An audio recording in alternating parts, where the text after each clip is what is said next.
Hello, one and all, friends and family. Welcome back to College God. A little appetizer. It's more than an appetizer. You know, sometimes you go to a really fancy restaurant. It's like, here, a little chef tasting, little thing he's working on. That was more than that. That was like, here's your main course right into your face hole. Or maybe dessert first. Maybe that's what we'll go with. Dessert first there off of those top 5 plays. I'm all over the place, but I'm my whole chip. With me, not as much all over the place, but just as much chest hair as everyone wants. It's proper. Andy, how you feeling, brother?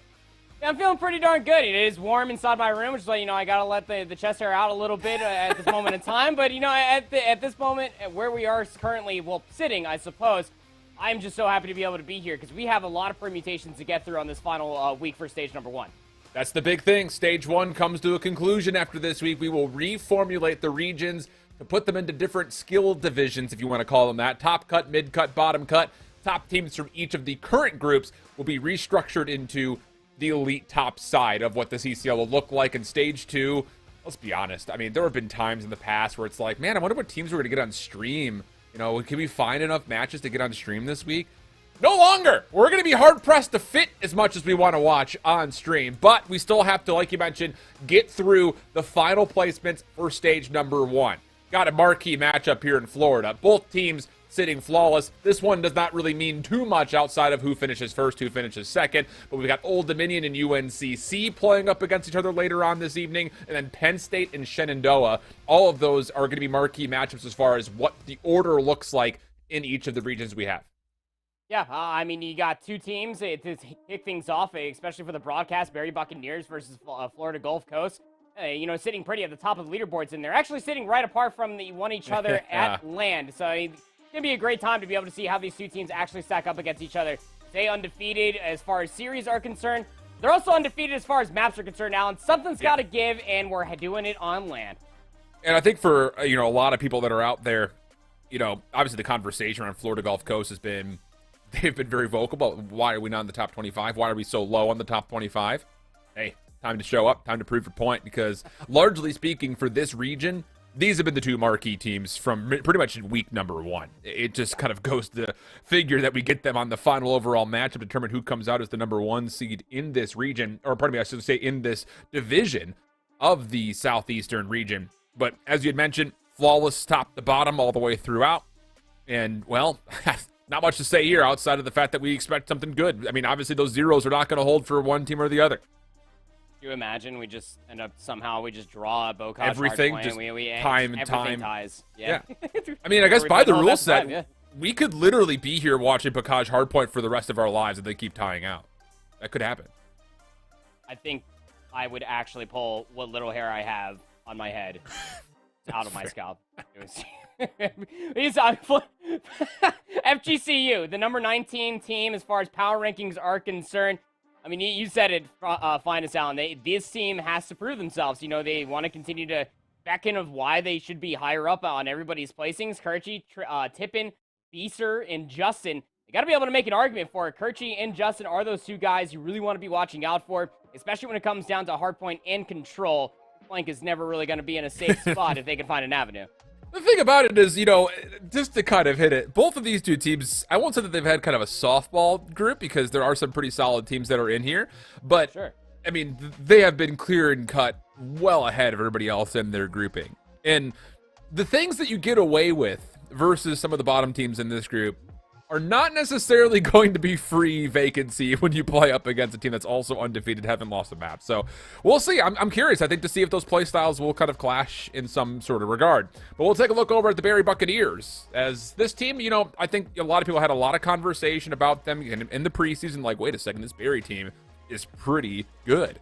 And wouldn't you know it, they're better than pretty good. You got Giro, Grime, Marxies, and Indivent. And, well, I'll say this much. I've yet to watch them play. So I'm pumped to see how these guys, fare versus FGCU. The one time that I did end up watching a game being played out for Berry Bucks, again, take it for what it's worth. You can honestly put it in speculation of the competition comparatively to where these two teams stand. But Grime was nasty in the hard points. Not to say that any single one of them weren't, But what mostly tipped it off for me was Mark C's and Giro in the search and destroy. Their decision making is top notch. Being able to recognize the timings that are presented for them on each and every single turn for the 2 maps that I did see, Alan, it was quite a spectacle to behold. You're definitely going to enjoy watching these 2 players. Now, are we going with Giro or Gyro? It's like Gyro, like the gyro. little Greek, pita, or is it gyro, like gyrocopter? Dude. I'm hungry still, so I think we're gonna go with Gyro. Someone just I'm send cool me at me on Twitter for pronouncing it incorrectly. And I I don't hope even shift care on Twitter. anymore. It's Giro now. That's All right, hungry. fair. Give me some tzatziki sauce on there. Whew, girl, tell you what. Hey. Well, here's the maps. How about it? We got Bokash, map number 1. I think you were kind of purposefully teasing the fact that, hey, we could just tie this map for the rest of life from here on out. It's actually really funny. It was this is totally off topic, but I was casting a Valorant cast. We had a long overtime. It's like, technically, there's no rule to stop overtime. Like, we could be casting this game forever, technically speaking. And I guess the same would be true if Hardpoint Bocage would a tie. Who knows? It could happen. Just nobody touches a single hard point, through 3 sets of rotations. We just ended out 0-0. Game clock just soaks up all the time. Tuscan Search and Destroy is map number 2. I'm going to be mostly looking out for, and then the coin flip of a Gaba 2 control is going to be interesting. But as I was already saying, we are doing it live, baby. Players sitting across the table from one another. They are sitting there, I believe, in the Thunderbirds Lounge. They are playing on land.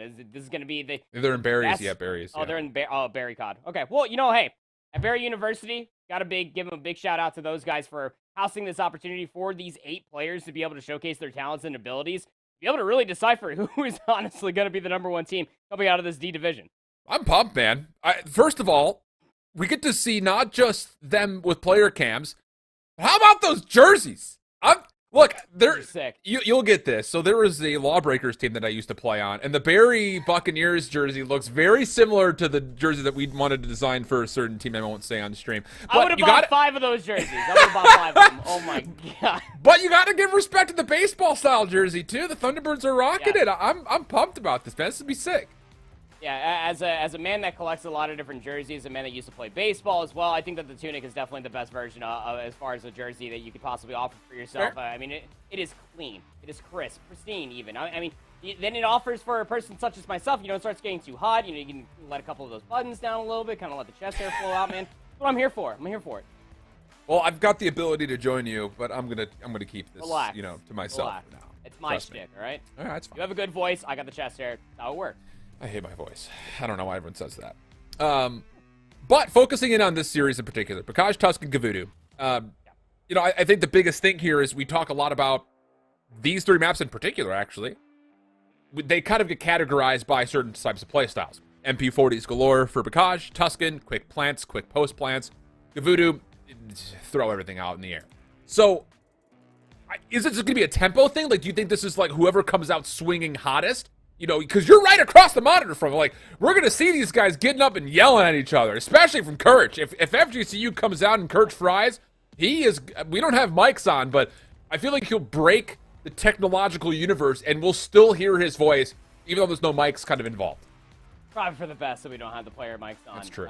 Because Lord knows if Kirchy starts feeling himself, he comes out this map number 1, starts frying on the Bocage hardpoint, and things can get absolutely nasty. But I think that you framed it up wonderfully. I mean, the SMG presence is going to be galore in these first 2 maps, especially when we do get down to those quick plants that do happen more often than not on that A-bomb for the Tuscan Search and Destroy. But I think that pace is definitely something you're going to be looking at, especially for your top slayers for these 2 different teams to be able to stand above the other on the opposite side of the table from one another. But I think even more than that, you also have to be able to show resilience. You have to be able to show adaptation along the way against the playstyle. Because for the one team, just as far as speculation is concerned, going against how everybody, not me, ended up saying that Barry University are the better team, being ranked 14 comparatively to FGC at number 19, FGC end up getting completely just waxed in the first hardpoint. They have to be able to reserve themselves going into the Tuscan Search and Destroy to be able to adapt and play their own style of Search and Destroy, not to be able to be as aggressive. If they're not finding value with it, you got to be able to go back to the drawing board and play much more of a reserved style. You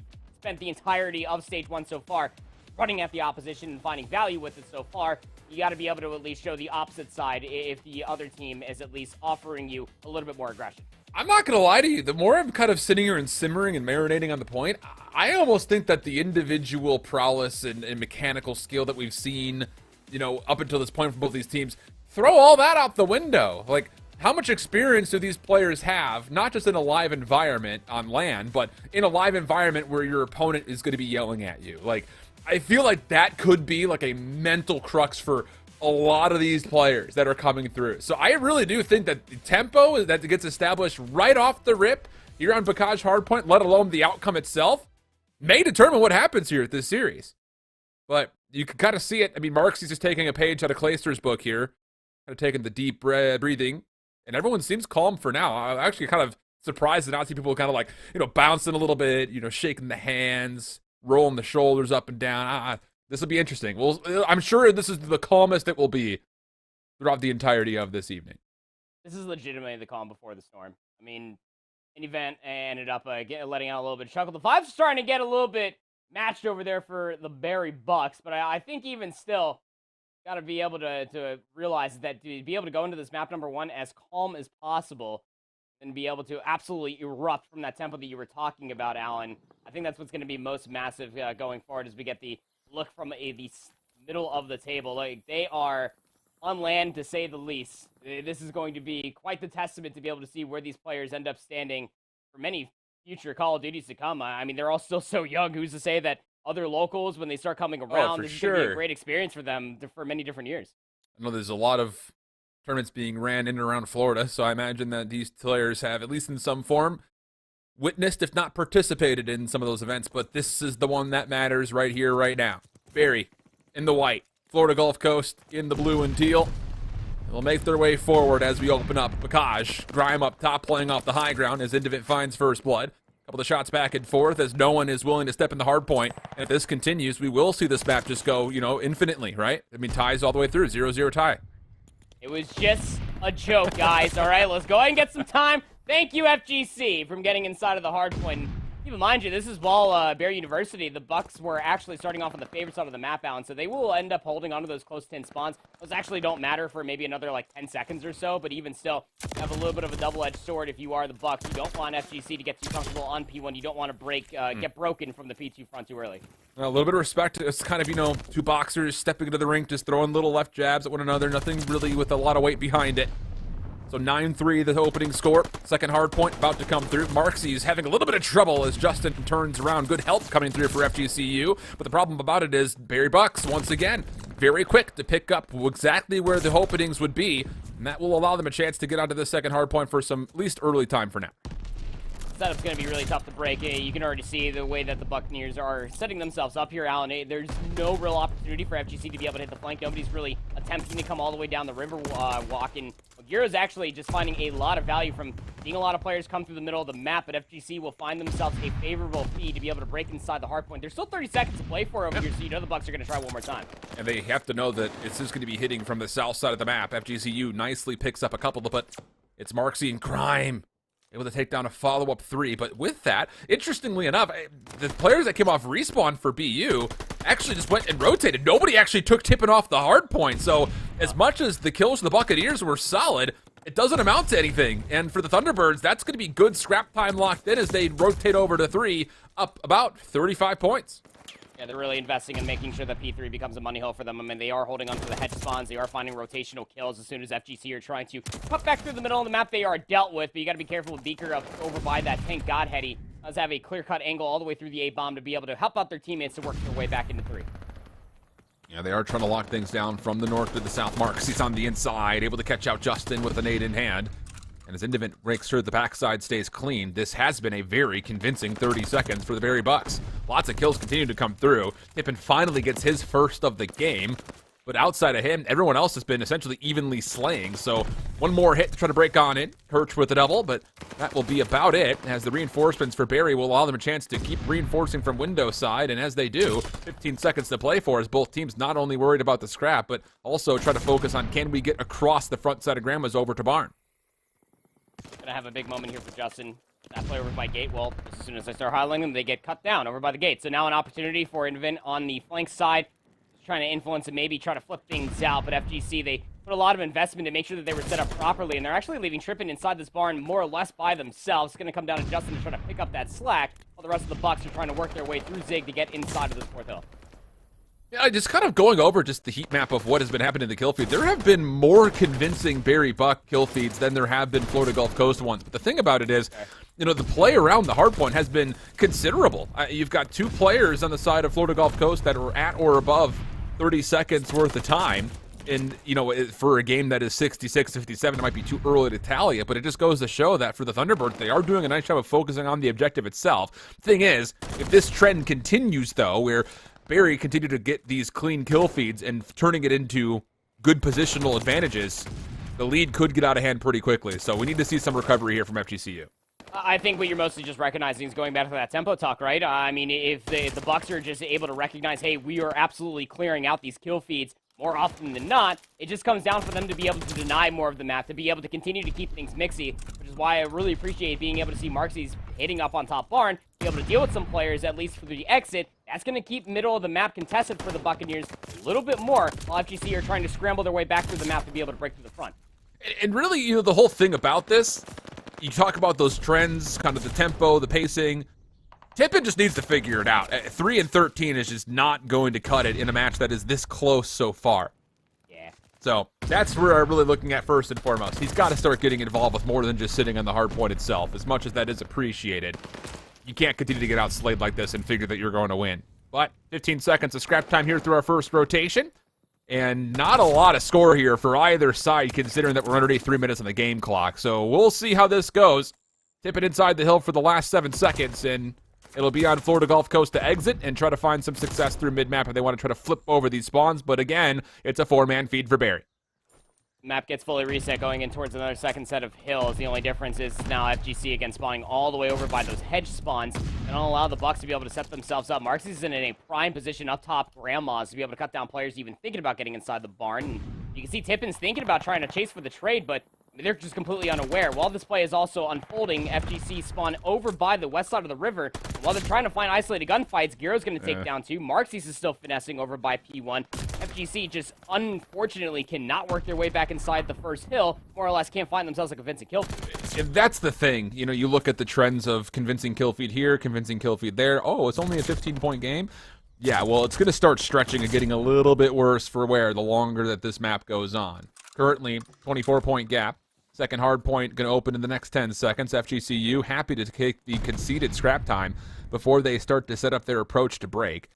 Indivent, nice position for him to make sure the barn stays safe from the front. He's also got help behind him to make sure there are no flanks to come around the back. And, well, every lane is covered, which is good news. But the one thing that's missing here proper is nobody from Barry is set onto the hard point yet. Yeah. Who would have thought that to be able to win a hardpoint map, you got to at least keep a player inside of the hardpoint to accrue some time. I know it's crazy, John Madden's statement early here in map number 1 from your boy Allen, but even still, it's going to give an opportunity for FGC to be able to hit from the front, and they actually did find value with this in the previous go of things. Justin trying to at least find one more before they get cut down. Marxies also during the entirety of that last hill, an Endeavor actually went on an 8 spree, so full streaks in the back pocket for the Bucs. Be able to feel pretty darn pretty for themselves if they end up not being able to break inside the 3, but even still, the gunfights will continue to go their way. You would assume they would be able to get some more hard points on, but FGC are just contesting from the front, and the Buccaneers are going to allow a lead swap to come through. Yeah, it's another situation where it's just, how is FGCU up right now? Every time we see a convincing kill feed, it's like Barry are like, great, good job. Oh, wait, we got to play for the objective. Like, they're just not getting into the hill. In the moments that they decide to actually go play for hardpoint time, they actually don't have those successful zones that we've seen. So, once again, with a lead swap potentially imminent, as Tippin is once again going to fall. Not an uncommon occurrence with him at just 7-21. And with this, Barry still trying to lock things down, but it's Beaster who's able to get a 3-piece in the mix. Tippin a good first kill on this read strat over towards a platform. And FGCU have successfully not just broken, they've also flipped the spawns.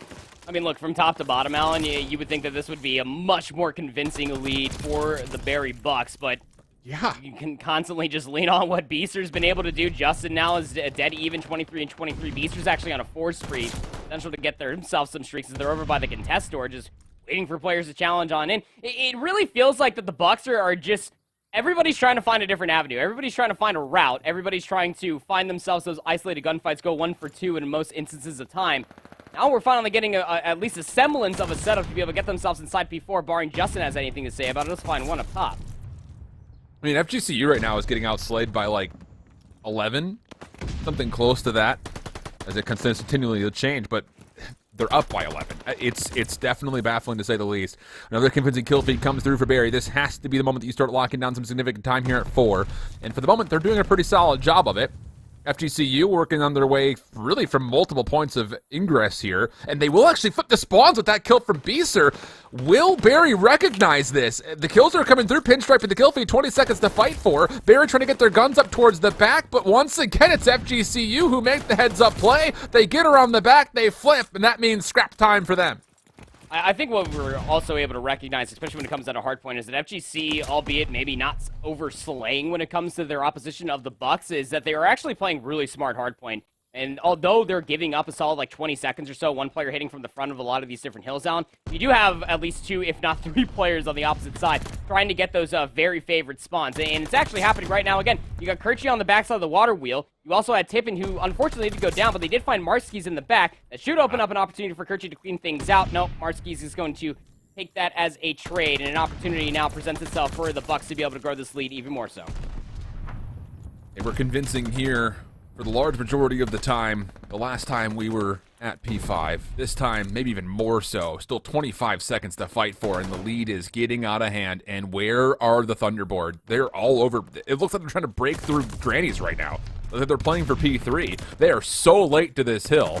Eventually, there is a break, plus the follow-up elimination to at least tally up some of the scrap time, and that's actually very important. That swing of 15 seconds is the difference between being down 220 to 160 and being within about 30 points. So now it's just down for FGCU. Can you lock down this P2 side of the map and hopefully find some time here on the first hard point? You have to live through the streaks of Marskis, who's only able to find one with the glide bomb, still holding on towards the strafing. And as kills continue to come through, Grimes going to sit there and say, all right, I got teammates in front of me. Let me go help as we look to flip the spawns again. Beaster has to go big in the back. Actually has really good help from Courage to be able to find that last kill. Tippin will end up finding the final blow. And now you've completely reset the map, but in your favor for FGC in the third set. Better late than never, I always like to say, but still only a 20-point deficit. They have some pristine positions. Would have been a big gunfight to take down Giro over by the water wheel, but break from the front will end up ensuing. FGC, more than anything, yeah, you want to be able to hit for the scrap time. You cannot afford to lose these P2 spawns. Yeah, you have to hold on to this side of the map. Indivit looking for an angle outside and around the barn. Good for the double.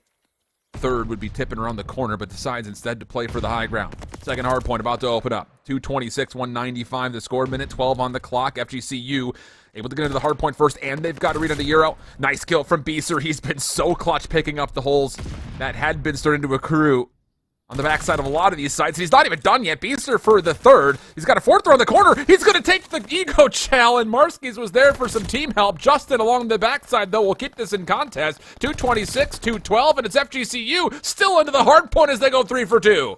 Yeah, Justin picking up that automaton, able to take down one player, resurface themselves out of Tim, and now Tippin actually ends up spawning in, and they'll get the squad spawn for Justin, so they're still holding on to the backside of this hill. They're going to be able to get a lead swap off of it. Yeah, but you cannot win here anymore from either team's perspective. The big key is how much does Barry want to contest versus trying to hold on to the individual time that could come through for P3. Justin continues to go back and forth. They'll turn and burn onto Indivin. That will take out the last player from the scrap time. 2:29 to 2:28. And look at the route. Tippin, I don't care how many kills you have. This is the heads-up play, making his way around the backside of tower, and he's got to look at this hard point. They know exactly where these Barry Bucs players are. Justin gets the double. Grime inside the hard point trying to match that, and he gets the turn onto Justin. Last player to deal with this Beezer. Finds one elimination. The stun helps him to get the second, but can't get the pistol up in time, and Barry's still on the hill. Going to be able to at least coordinate one more pinch. You got one player hitting over by the water wheel. That's going to be Courage. They got to go big to coordinate this pinch to be able to break inside this hill. Courage is able to find one. This is the 3v3 for the hard point, but Grime repinches. Grime for 2. Indivin the third. And the Barry Bucs, they will strike first after a slow game from Tippin. It's Barry who capitalizes in a tight affair. What a map. Nobody standing up, nobody yelling, just smiles across the board for the Buccaneers Surprised. side. I'm so surprised. I was sitting back. I was ready for somebody to stand up out of their chair, especially from Grime, who absolutely just had their way there at the end. 32-30 was the final scoreline. Indivent was that guy throughout the majority of the middle of the map, Alan. But even still, when Grime is that guy who is not being traded in the back, even when the pinch is coming through, not only from Tippin, but Kirch over by the water wheel side, you gotta deal with that player that is pushed up first and foremost. Yeah, you want to get inside the hill. I understand that that's where you're going to want to look first and foremost, but where are the reinforcements coming from? Obviously, if you just spawn over by P2, they're going to be in the backside of the hedges. You got to be able to cut down the reinforcements, keep those numbers dwindled inside the hard point, and just have that somewhat of a blind trust that even if those players that were coming in from the front side of Grandma's didn't have to find all the kills in the world, even if they found damage, you cutting down the reinforcements and then resurfacing yourself from the A-bomb door and also from the main street window, we're going to be able to clean up those kills regardless. Just a little bit of a misstep there at the end, but a lot of missteps overall would have came out of the Buccaneers in the heart of that hard point. Yeah, I think you look, and this is why I'm so excited about Stage 2, because for the large majority of our teams that are out there in their groups, they haven't had to contest with anybody, at least for our top cut teams. Your playstyle is going to be exposed once you get into Stage 2. And again, you take a tally of the total kills, like, it has to be at least plus 12 to 15 here for Barry. And they still only won by 21 points. And I hate to keep harping on it, but like 2,300 damage and 15 and 37 from Tippin is just like, that's a difference right there. Like, if FGC, you just get a little bit more participation from him in a couple of the key moments, this game is maybe a blowout to the other side just because of the way that FGCU were so concentrated on objective. No, you bring up a fair point. You got to remember the one crucial thing that I brought up in the middle of that hard point is that when it comes down to the Thunderbirds, they were playing very, very sound and reserved hard point on Bocage, no less, where they were always trying to influence the spawns, always trying to make sure that, okay, if we're giving up 20 seconds, we better make sure that we spawn here to be able to break inside this hill. And it just comes down to even going 1-for-1 in a lot of those different avenues for Tippin would have absolutely been the difference maker to be able to sway the decision there at the end, at least for the opening hard point. Well, regardless of how it happened, it has happened. And, well, Andy, we're not going to cast Bocage hardpoint in this matchup for the rest of our lives. No ties here. Tuscan Search and Destroy, though, coming up. And, I think it's just what kind of a play style are we going to get here from both of these two teams? The large majority of our CCL teams that come in with confidence as a top seed will quickly play offense, get the bomb down as fast as humanly possible, set up a post plant that nobody can deal with.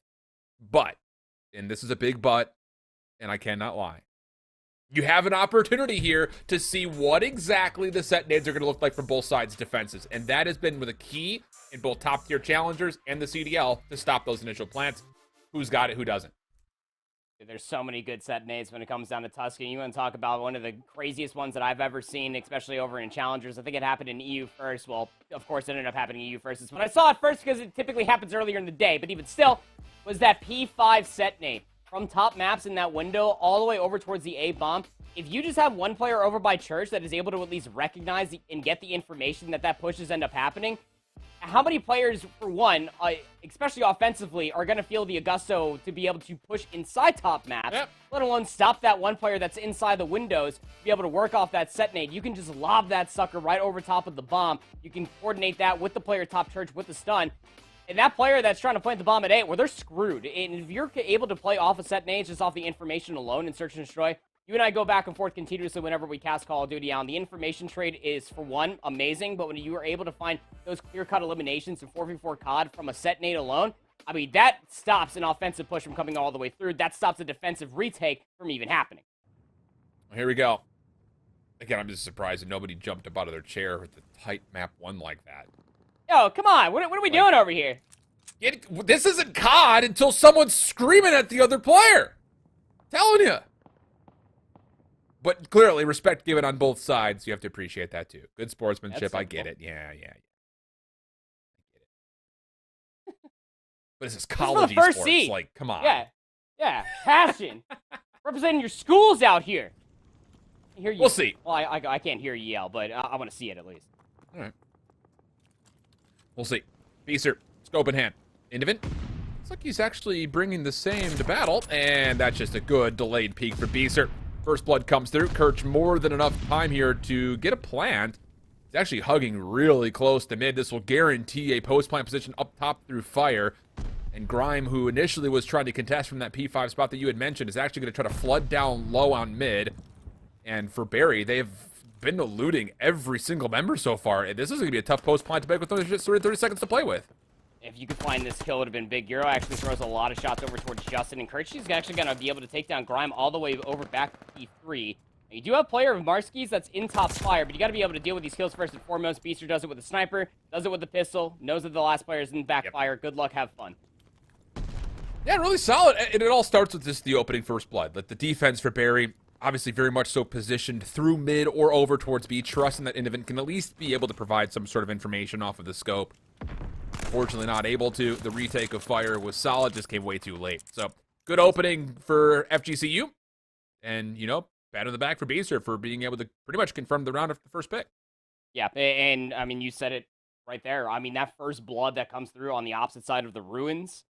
But most importantly, I think you also have to look at Justin just denying any push that could have potentially came all the way through in the bottom side of the church awning.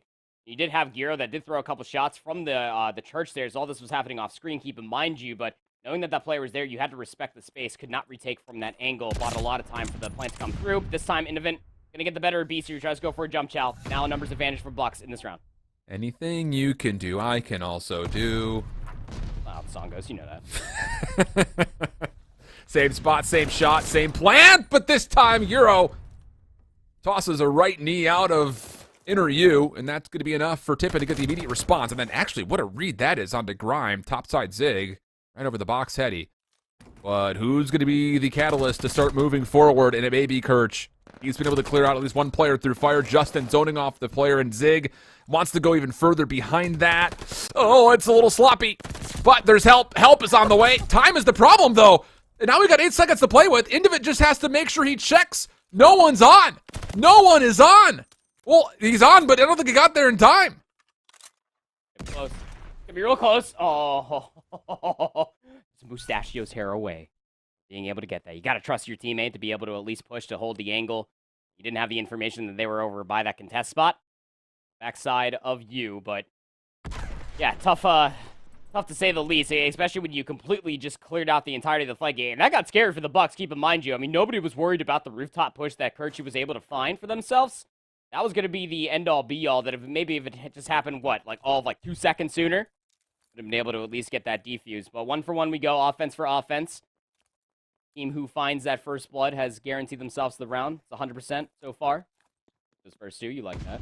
D-push coming through from FGC. They're all over here as well, and as far as the Bucs are concerned, they're not set up for this at all. Not even a little bit.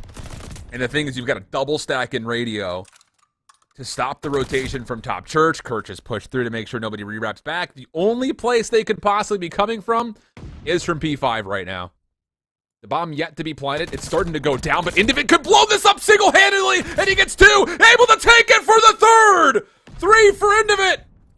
Stops the plant, and it's just on to Justin. Nobody watching the flank. Indivent is searching for it. The entire ace would be massive. Justin now has to resurface this coming back from the patio side. If you're Indivent, I mean, you know the bomb is down. You literally just witnessed it. It's going to crack through the door. Yeah, the ghost is on the opposite side. Indivent is just going to hold this angle, wait for the top. The easy reads. Oh my goodness. How big is that for back-to-back rounds from Indivent? He pulls the ace, but most importantly, just the fact that he wins the 1v2 from the top side and then immediately turns it into the 3rd.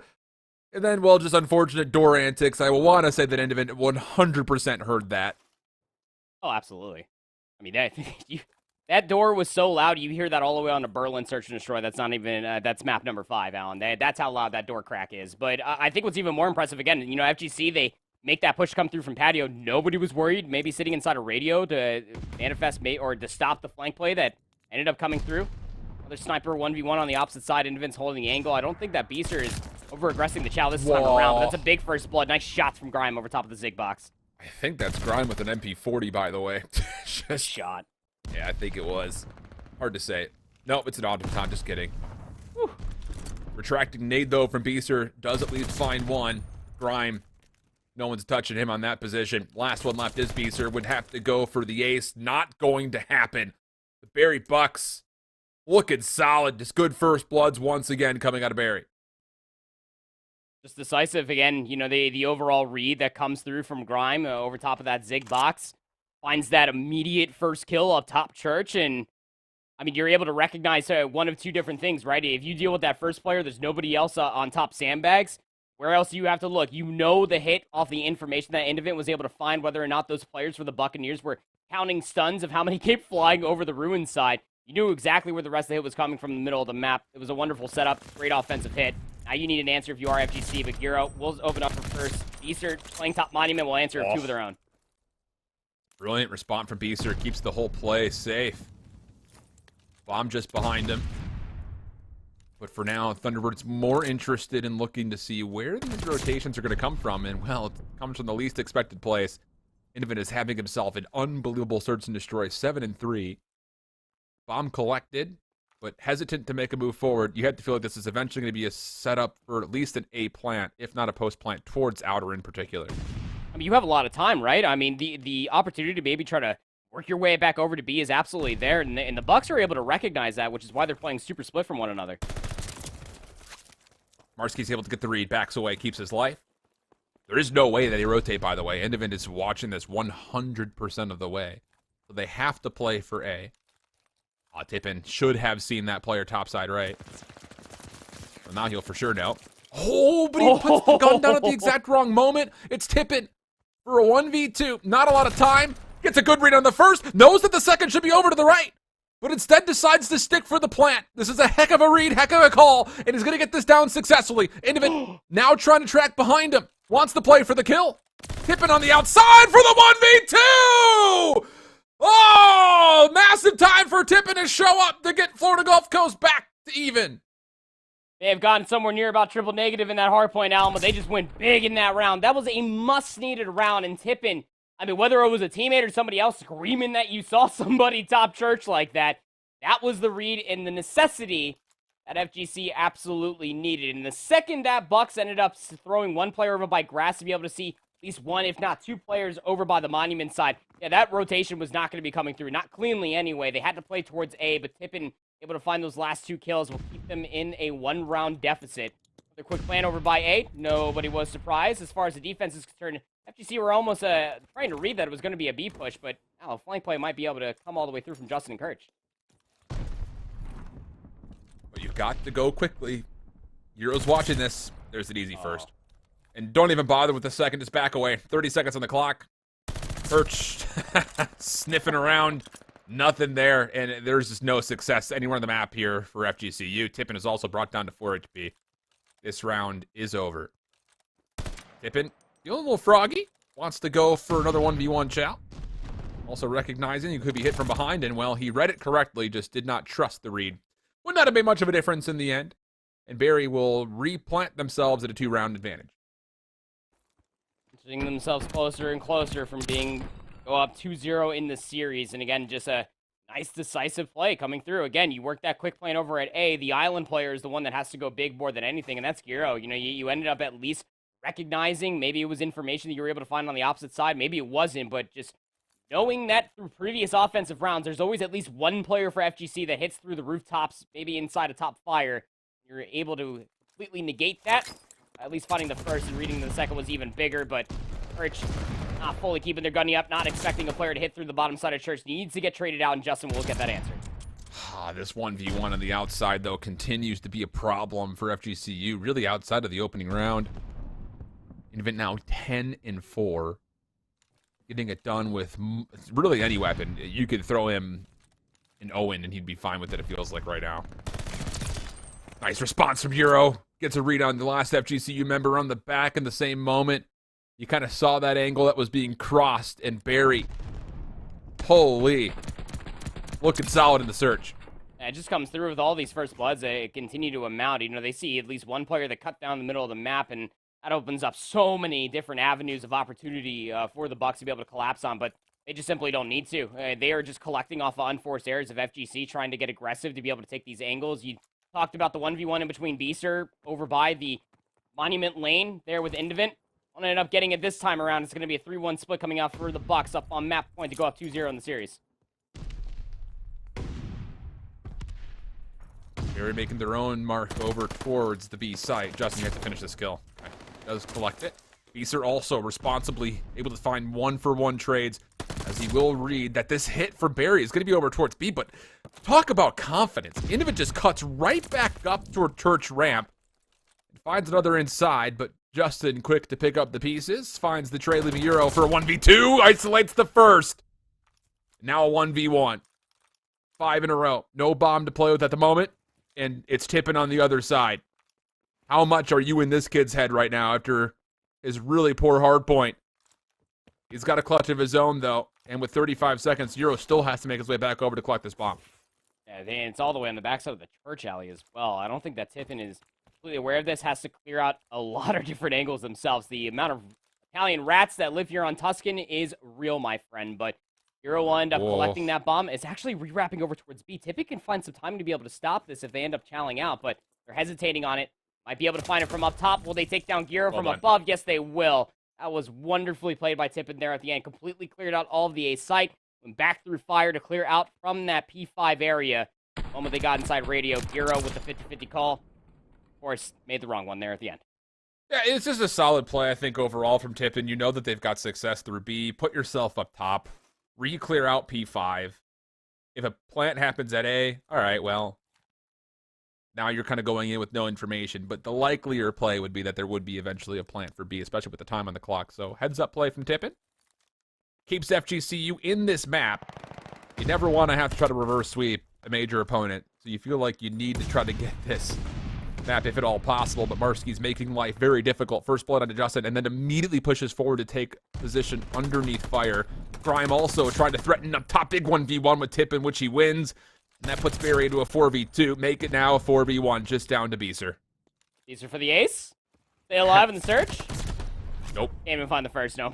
The MP40's coming through from the Bucs, just too strong. A little smile coming through from Tippin. Just like, what the heck happened? They had so many different opportunities to close out a lot of those rounds. But, I mean, as far as the Barry Bucs are concerned, these decisive play calls and the overall reads when it came down to, especially for those defensive rounds and in post-plan situations, were just at an all-time high. Indivin 11-5 for them.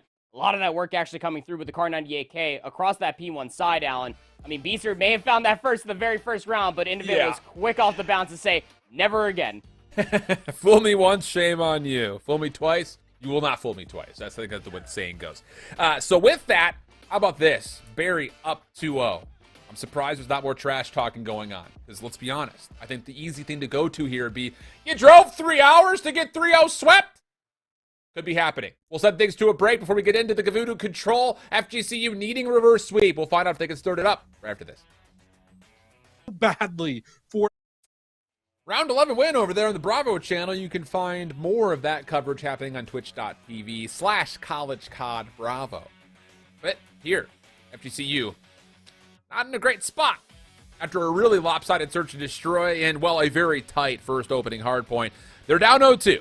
Gavudu control, map number 3. It would have to be that plus the hardpoint in the same location and then a Berlin search and destroy to make that trip through the Everglades worth it. No, I talked about this last night when I was casting with Katie with the Ducks versus the Lobos, Alan, is that when it comes down to Gavudu control, you got to start some sort of a form of reverse sweep. You just got to hold out. You got to get into the enemy's heads rent-free that they were not able to at least close this out in a 3-0. The best way you possibly do that. But when it comes down to control, to be able to get that round number 5, it comes down to making sure that you, in fact, have a higher kill tally leading in towards that round number 5. Just hold out strong. Make sure that at least you're playing those power positions. Never throw away too many lives defensively, trying to get that A zone back in your favor. You're able to hold all the way out, and hey, who's to say that FGC can't get the ball rolling going in towards the Gavudu hardpoint? But gotta get through the control first, of course. We'll see how things fall. Still smiles all around. Always good to see. Love that. Couple of conversations happening. Wait, are they playing across on the same table? Or is this cropped? It's kind of hard to tell. I don't know. All right, same table, we're being told. Because it looked like for a second like there was a reflection in the back, and I was like, wait, are they at a different table, like not looking at each other? I'm still surprised no one's yelling at each other. Again, respect, I get it, but give people what they want. E-sportsmanship. What is that? This is a in-state rivalry. South Florida rivalry. Get saucy. Battle for first? Battle for first. Other things as well. Pride. No. Words definitely come to mind, but Other buzzwords.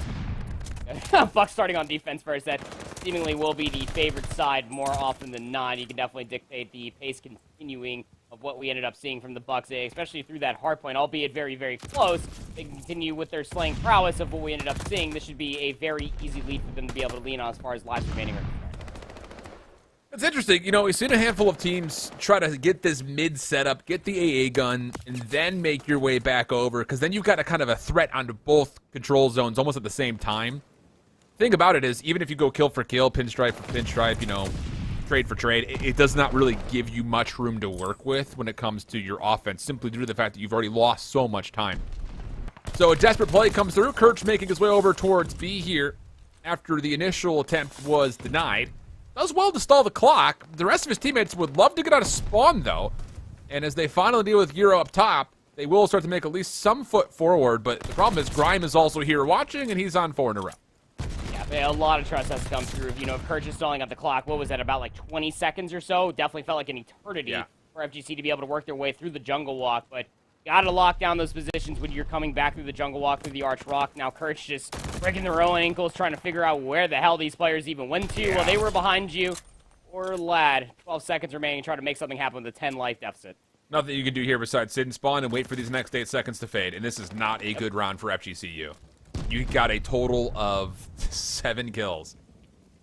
That is no bueno.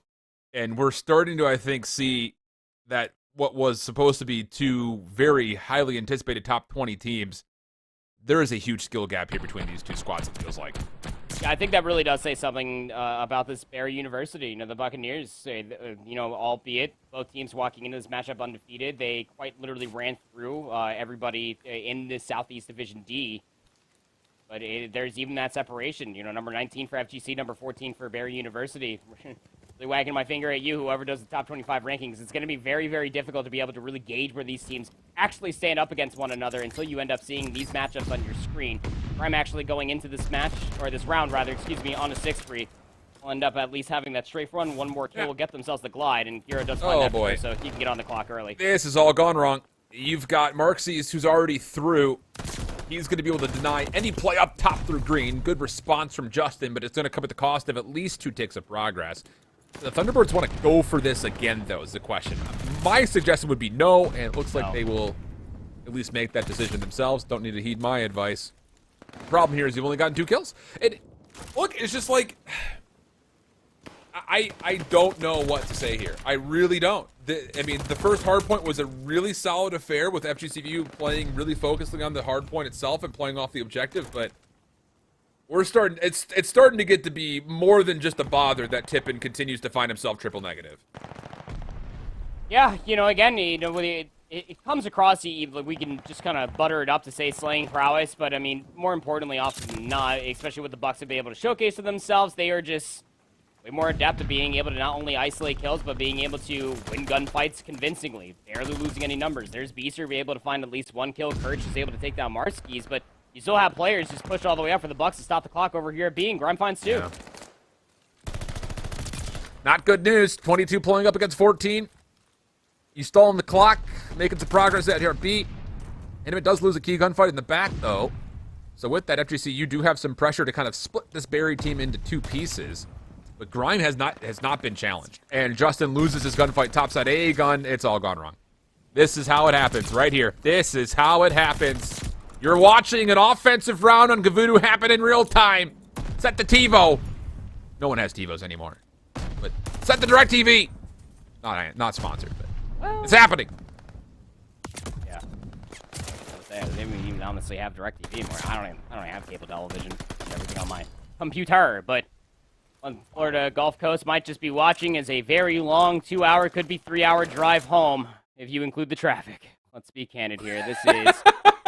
This is not looking too good. 2 quick rounds coming out. At least the vibe's still strong. They're still smiling, Alan. But, I mean, Barry University are having their way. Dude, they're getting rinsed. Like, It was a wash, map 1 and 2, and now they're just getting rinsed out, man. This is Yeah, this is yeah. I mean, yeah. I don't even know what to say. I really don't. Like, this is the biggest skill gap we've seen in 2 top 25 teams playing up against each other all year so far. And the thing about it is, like, Bacage is Bacage. Like, if Barry just focused more on the objective, that game could have been a blowout. Or if Tippin were playing better, it could have been a blowout the other way. But at this point in time, I mean, if this result stands, I'm already going to frame that it probably is because defense for Barry here. At a certain point, when do you start looking at your academy team for FGCU and say, all right, Tippin, nice try? Like, I hate to say it, but like, you can, if you're trying to play for a major playoff run, if you're FGCU, you can't have 3-12 happening on a control through 3 rounds.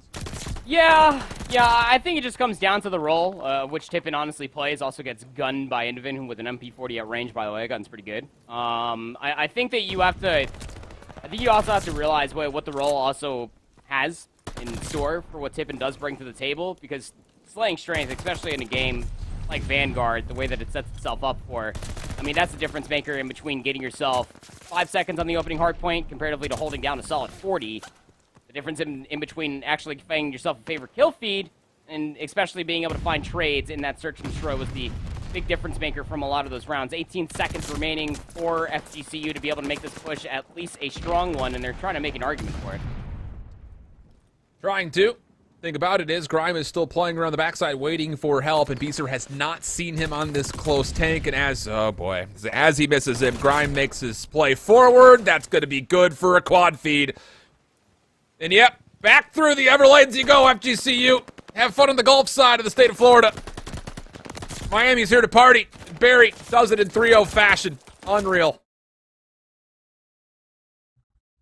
Look at Indivin, even just leaning to the... Well, a little personality, Grime with a little bit of a pop-off. Love the 3-0 coming out from Indivin, but I mean, you gotta be frustrated if you are FGCU, right? I mean, not only did you make a 2-hour drive, 3 hours if you're including the traffic, but you also have to be looking at a simple factor of that. Look, you were tied for first place. This was your biggest run-in as far as what we were concerned. We thought it was going to be Full Sail Armada.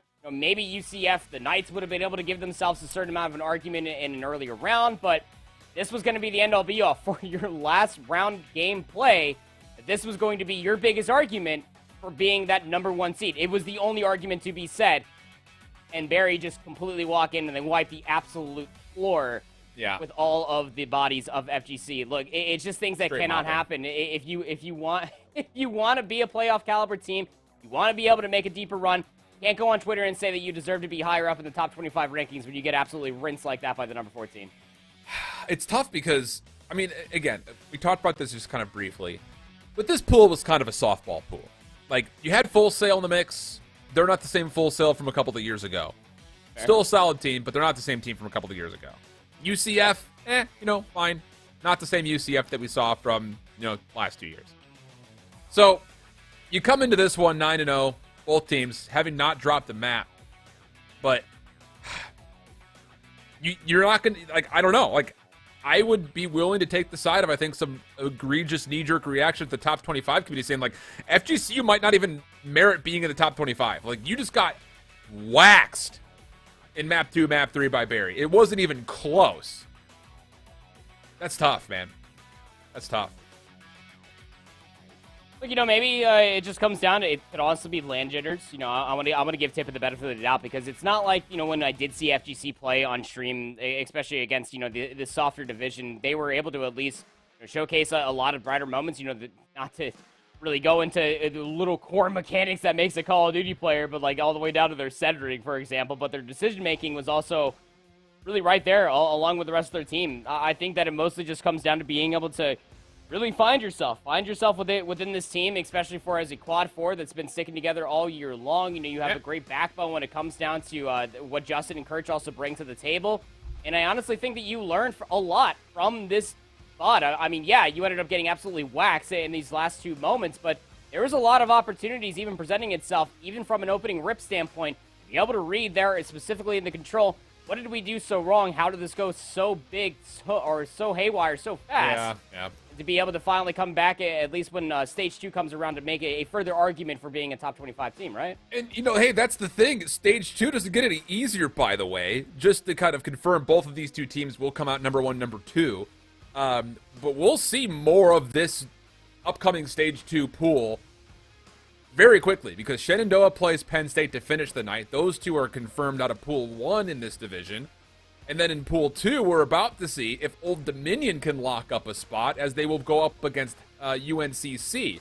You also got to keep in mind High Point, who's playing on the Bravo stream right now with JCSU. There's playoff implications, or Stage 2 implications there. Like, none of those teams are, I think, looking at what just happened and say, like, oh, Florida Gulf Coast, like, that's going to be a tough matchup for us. And then the scariest part about this is you've got Florida State, Kennesaw State, UTC, and Georgia Southern, that in some capacity, 3 of those 4 are going to be coming out of the third pool to play in the Southeast. Like, that is going to be a cleanup quickly, or we're going to see more results like that from FGCU in this second stage, because they will confirm top cut still. I don't know what you want me to say. I mean, yeah, all of that is That's it. just so right. You honestly just need to clean things up, even from an opening rip standpoint. You need to be able to... It could honestly be as four-headers of a statement of just being able to find those kills, being able to go back to lab, make sure you shoot your bots. I don't know. Make sure that you're at least winning these gunfights, because to be able to find way too much value at the end of that hard point for Grime, as an example, that comes down to split-second decision-making. Off the rips, those trades that were coming through in the Search and Destroy, even when FGC found a numbers advantage, that could also be mitigated by being able to find those kills, being able to land more shots in the middle of the map, especially in the opening rips when it comes down to the Gava 2. Everything, again, became so haywire, so fast for FGC, just by the simple fact alone that they just could not end up finding a trade, if not being able to go 2 for 2 in a lot of those instances, Alan. Look, the other side of this coin, the more positive side of this coin, is Barry's looking good, looking dangerous, looking like they potentially could slip even deeper up the ladder of this top 25. But that concludes the first match of the evening. As teased, we'll be staying in this same region pretty much throughout the entirety of the night. We're going to have UNCC and Old Dominion up next. That does have major implications for how Old Dominion could find their way into the top cut for Stage 2. We'll find out more about the maps, the teams, and the rosters when we come back after this.